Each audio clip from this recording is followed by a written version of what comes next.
Hello there, and welcome. Well, I know this is a late episode, and it's not going to be very long, I hope. I've really been torn about what I would do this weekend, and I think it's partly because this past week was my mother and my dad's birthday. My mother, who's still living, turned 97, and my father, who died when he was 59, would have been 103 this past week. When our father died, it blew a hole in the family. Now, it was partly because his death was sudden and unexpected, and he was young. We were all young, and even Mother. Mother was just 53 when he passed. We all responded to it differently, and that's why I think that some of the people who simplify grieving maybe oversimplify it. I think we all grieve in different ways because we have different relationships with the people we lose, and because we have different personalities and reactions to our loss. The principal emotion of grief is lonesomeness. When Daddy died, I was so lonesome because I thought of him as my protector and advocate. Being his only daughter, I was special in that way.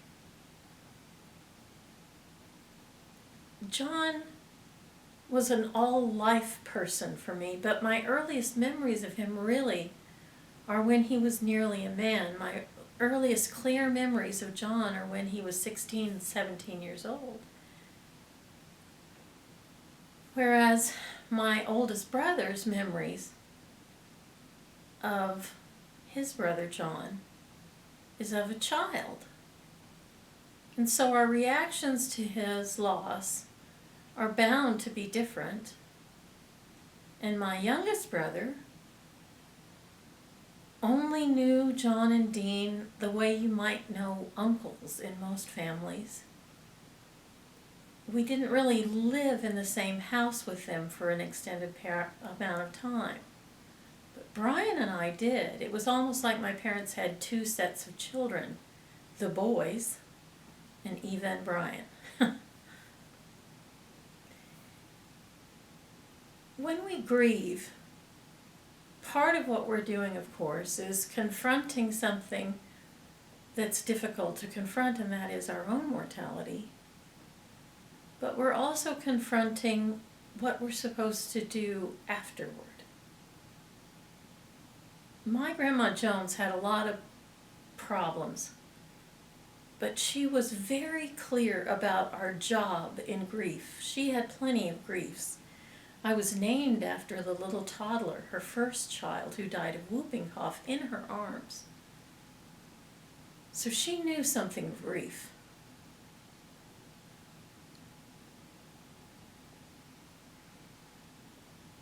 Her method was we must go on.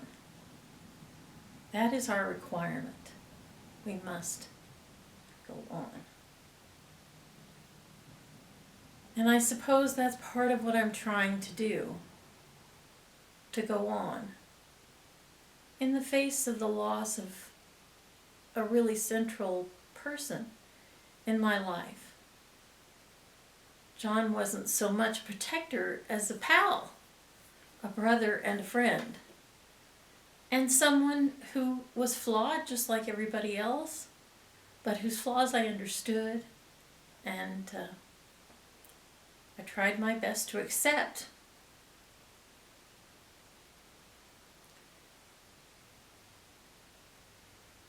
Two-thirds of a year gone, and I'm still hoping to see him at Thanksgiving.